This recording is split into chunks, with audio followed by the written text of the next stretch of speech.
Allez, on débute.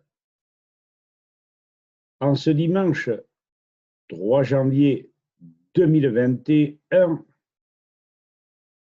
entouré par le tableau d'une nature enneigée, nous sommes dans un cirque près de la chapelle de Saumanne, et ce cirque où tout autour de nous existent des pentes fortes sur lesquelles sont implantés des milliers, on ne va pas dire des centaines de milliers de chênes. Cette nature enneigée me pousse à avoir un sentiment de plénitude. Malgré l'isolement, malgré cette neige, je me sens bien. Et je me sens bien pourquoi? Malgré, je le répète, cette solitude, je ne vois guère de monde dans la semaine, eh bien, je me sens bien et je ne cherche pas à rencontrer quiconque. Pourquoi? Parce que mon hormone de bonheur, je crois la sérotonine, me permet d'être en équilibre. Et si elle est en équilibre, cette sérotonine, sachez que deux facteurs importants, et je vous permets de partager avec moi, deux facteurs importants sont la silice organique que je trouve chez mon ami le docteur Jean-François Comet de Toulouse. J'ai fait donc venir ce produit et j'ai décalcifié ma pinéale. Et puis, grâce à une amie alsacienne, j'ai fait venir de la zéolite, une terre volcanique qui m'a aidé à virer tous ces putains de métaux lourds qui me donnaient le bourdon.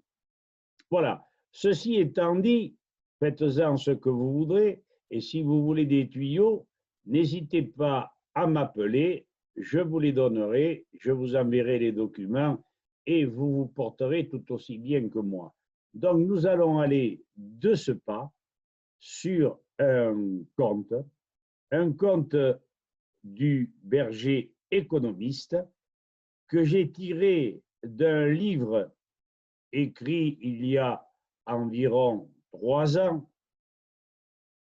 Et peut-être qu'avec ce conte, nous passerons un agréable moment. N'ayez crainte, je n'ai pas un grand talent, mais j'ai quelques sensibilités, quelques curiosités qui m'ont permis de fouiller. Et dans ce fatras d'informations, vous pourrez peut-être en tirer des choses pratiques. Ceci étant dit, nous allons entrer dans ce contexte de conte qui fera que vraisemblablement vous aurez passé un bon moment, tout au moins, je l'espère. Allons-y. Conte d'un berger économiste ou l'aube d'une économie nouvelle. Inutile d'évoquer une date ou un lieu. Chacun comprendra que ce conte vraisemblable aurait pu se dérouler en n'importe quelle période, à n'importe quel lieu de France, de Bretagne ou de Navarre. Ce jour-là, je rejoignais dans son alpage celui qui devait me donner une magistrale leçon de bon sens et d'érudition. Un petit chalet de bois minuscule abritait le berger. L'arrière de la construction donnait sur l'enceinte qui protégeait les bêtes pendant la nuit. Oui, on parle de loup, et je pense que le problème serait vite réglé si l'on faisait ou agissait comme les bergers italiens et espagnols. Aujourd'hui, les bergers français ont des centaines de moutons à garder et 2 chiens ne suffisent pas. Il faut aussi le fusil en bandoulière et se faire respecter des loups. Mitterrand, lui, ayant fait venir les moutons de Nouvelle-Zélande suite au problème du Rainbow Warrior, eh bien, pour se faire pardonner, avait permis aux éleveurs de ce pays de faire venir leurs moutons en France à des prix que l'on ne pouvait pas concurrencer. Donc, les bergers français ont été obligés d'augmenter leurs troupeaux et ils n'ont pas pu assumer pour différentes raisons. Or, il faut à tout prix que nous arrêtions de faire, de donner des avantages à ces gens-là. Et nous en voulons particulièrement à François Mitterrand, évidemment. Sur le banc, près de la porte, il m'attendait. Couteau à la main, il coupait de fines tranches de pain qu'il mariait au fromage de brebis avant de le placer avec élégance à la portée de sa forte mâchoire carrée. Il se frotta les mains, fit voler quelques miettes qui s'éparpillaient sur son pantalon de velours, me tendit la main en me souriant. D'entrée, sans fioriture, il attaqua. Vous, les gens de ville, avez coutume d'aller à Rome, nous aurions pu être dans la région de Gap, en passant par les pôles. Il me regarda, fit une grimace de gêne qui contrastait avec son impressionnant gabarit. Il devait se rendre compte que sa première réflexion risquait de me mettre mal à l'aise. Il s'excusait à sa façon. Vous avez toujours voulu le moderne, le rentable, la facilité. Vous êtes risqué à sortir des normes imposées par la nature. Aujourd'hui, vivant dans le virtuel, le tout préparé à la sauce artificielle, entouré de produits manufacturés trop souvent inutiles ou superflus, à la merci d'une insipide nourriture, vous acceptez même que l'on remplisse vos chèques à votre place, ne vous révoltant pas aux menaces de puces électroniques pour mieux vous asservir, jusqu'à flirter avec des poupées gonflables offertes dans les magasins Q. Une bergère au parfum des herbes de la montagne, les cheveux fous, la réplique facile, le corps au moment opportun, lascif, ne vous intéresse guère. Il passa sa main dans ses cheveux, puis enchaîna. L'économie, dont vous me rabattez les oreilles lorsque par hasard j'écoute vos émissions radiophoniques, bien que cela puisse paraître paradoxal, au moyen d'une logomachie manipulatrice, est démodée, immorale, s'évertuant à cacher les causes au moyen des effets. Ce n'est d'ailleurs pas un hasard. En effet, depuis que l'un d'entre vous a découvert le billet de banque, utile aux échanges, et que son coquin de cousin le banquier a greffé l'intérêt dessus, cet intérêt ne correspond à rien, sinon à un vol manifeste. On ne fait pas fructifier l'argent par l'argent, mais bien en vendant le fruit du labeur de chacun. Vous avez été prisonnier d'un système qui vous a toujours joué de sales tours. Les guerres, parlons des dernières, ont été fomentées par votre gauche et par ce fameux intérêt illégal, irremboursable, initiateur d'une croissance sans fin, que la nature et le bon sens refusent.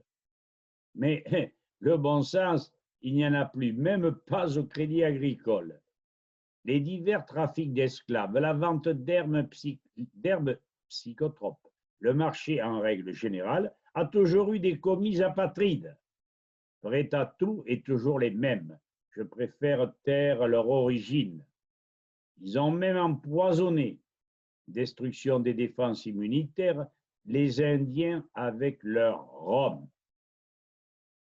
L'ignorance ou la pusillanimité des journalistes a été telle qu'ils n'ont pas hésité à dire que c'était les Espagnols qui avaient transmis la tuberculose au naturel. Ah, pauvre cervelle, quel mauvais raisonnement! Il sortit sa pipe, la bourra, me regarda, toujours avec un sourire d'enfant désirant se faire pardonner, mais n'en poursuivit pas moins son raisonnement. Ce corps musclé contrastait avec cette philosophie insolite, directe, étayée, modulée par la voix douce, souple mais péremptoire. Revenons à nos moutons. Il s'excusa d'un geste, il venait de penser au sien. Et entrons dans le vif de l'histoire, fit-il après avoir tiré fortement sur la pipe. L'économie, telle que je la vois, est du moins en théorie beaucoup plus simple que celle apprise sur les bancs de faculté. Imbuvable.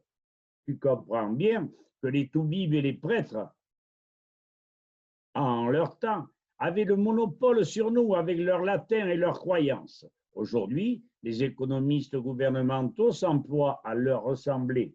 Ils cachent leur inaptitude sous des termes comme ex post, ex ante ou composant des graphiques me rappelant les hyperboles et paraboles d'équations secondaires.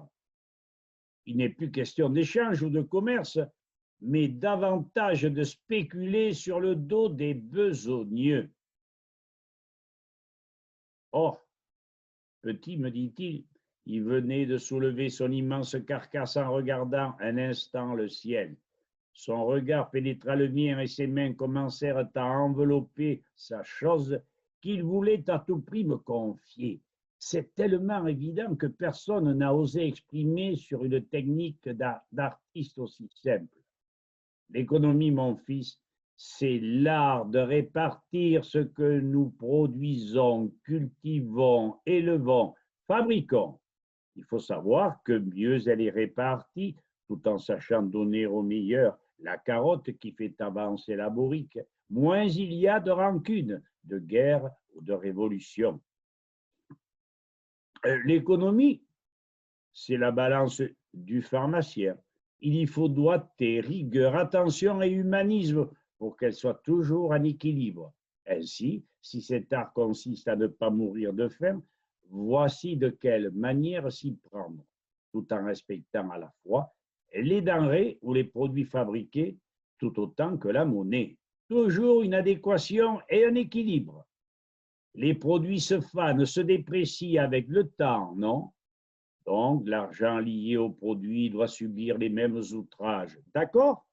L'intérêt n'a pas de raison d'exister. La preuve, lorsque tu prêtes des patates, par exemple, dont tu n'as pas besoin, ni pour ta consommation, ni pour les planter, il est bien plus intelligent de les prêter à un homme vaillant et décidé. Ainsi, la récolte suivante, produite par ce dernier, bénéficies-tu de pommes de terre de l'année, alors que si tu ne les avais pas cédées, elles auraient pu subir 1000 aléas, dont celui de la jante trotte menue et du pourrissement ou flétrissure. Il s'arrêta, permit à mon cerveau de récupérer, puis enchaîna. Si tu laisses donc tomber l'intérêt et mets sur le plan de l'égalité monnaie et produit, voici l'astuce pour mettre tout le monde d'accord et au travail, plus honnête à l'accomplir ou accomplir l'œuvre. Moins de temps on y passe. Demande à tous tes ingénieurs et techniciens de prestige de fabriquer le matériel nécessaire à assurer les multiples tâches de tous les jours de chacun, à condition que ces machines soient robustes et non polluantes. Si tu mets tes éleveurs, agriculteurs, maraîchers, viticulteurs, etc., en demeure de produire de la meilleure des façons, le tour est joué, d'autant que les citoyens européens apprécient les produits savoureux obtenus avec des moyens naturels. Ils ne seront pas plus chers que dans l'agriculture industrielle, car les productions seront sensiblement équivalentes, si toutefois quelques marchands profiteurs ne sombrent dans la démence du profit. En outre, pas de surplus dans une production raisonnée, donc des prix corrects et pas de concurrence. Ainsi, Chacun est à l'abri du besoin si l'on partage la production nationale par une émission monétaire gratuite équivalente. Les millions de personnes non employées pourront prêter leur concours gratuitement. Gendarmes, maçons, instituteurs, médecins, tous les services sont gratuits puisqu'ils font partie de la répartition. D'autre part, tu transformes les banques et le trésor. Il y en a bien dans tous les cantons un organisme de recensement et d'ordonnancement. L'une inventorie les besoins en fonction de la demande citoyenne, l'autre répertorie les moyens de production et les possibilités de chaque entrepreneur ou cultivateur. On coordonne au sommet et le tour est joué. À l'estimation de la production, l'État souverain, donc créateur de monnaie gratuite, la prépare. Lors des rentrées des produits, il en fixe le prix en accord avec les coopérateurs et distribue l'argent en fonction de la valeur de la production nationale et des hommes. En théorie, plus d'invendus, pas de gaspillage, plus de chômeurs, plus de sans-domicile, plus de vrais retraités, plus personne dans le malheur, dans l'indigence, dans l'oisiveté, l'usure ou la spéculation. Que tes économistes et politiques de malheur arrêtent de se rouler dans le foin et de constamment déclarer qu'une paille au derrière les étrangle. Que ne disent-ils pas comme sottises, avec un point d'orgue, pour tenter de résoudre un relatif déficit, le raisonnement suivant. Nous avons trop de fonctionnaires, il faut en diminuer le nombre. Quel aveuglement, puisque la fonction de l'État est bien de répartir la production sur tous les citoyens. Enfer. En conséquence, s'il y avait trop de fonctionnaires dans un domaine ou dans un autre, la solution convenable ne serait-elle pas de diriger cet excédent vers des secteurs déshérités comme la justice et la police, voire même l'agriculture naturelle, où il faut davantage de main-d'œuvre puisqu'on désherbe à la main ou biomécaniquement. Il faut aussi savoir qu'il est fort possible de faire disparaître toute végétation nuisible bien avant d'avoir ensemencé. La projection de vapeur d'eau est une technique souvent oubliée, peu coûteuse et efficace. Il y a d'ailleurs d'autres techniques. Que conseille Claude Bourguignon, ingénieur agronome? Pour le détail, dit-il, viens me voir une autre fois. J'étais là, bouche bée, les membres comme paralysés. Il se leva en prenant appui avec ses grosses mains puissantes et carrées sur ses genoux et modestement conclut. Vois-tu, c'est en ayant les mains dans la laine et les yeux dans les étoiles que je peux me permettre de simplifier les choses tout en les rendant réalisables. Il semblait satisfait de son raisonnement. Il finit en concluant sa phrase. Quant à l'énergie nécessaire, c'est le soleil qui me la donne. Je la transmets aux astres qui me servent la réponse pendant mon sommeil. Au concret, inutile de te confier que si toutes les inventions et découvertes bloquées par les puissants sortaient de l'ombre, il y a belle lurette que l'énergie serait gratuite. Pense au méthane qui couve dans tous nos produits fermentés cibles et que l'on emploie si peu.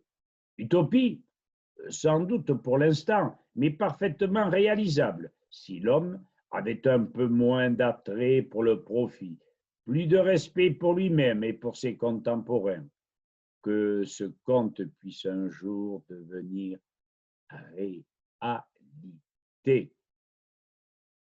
Eh bien voilà, le conte est terminé. Vous aurez peut-être passé quelques minutes agréables. En tout cas, moi, je reste fidèle à ma poésie, à mon imagination et à ma sérotonine grâce au silicium organique, grâce également à la zéolite. Et je pense que ce sont des produits naturels qui m'ont fait un bien énorme.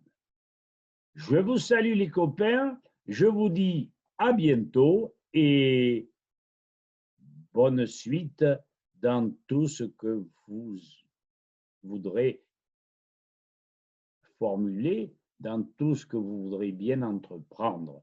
Il suffit d'avoir le moral et de ne pas se laisser abattre. Bonne journée, bonne continuation et à bientôt. Allez, au revoir.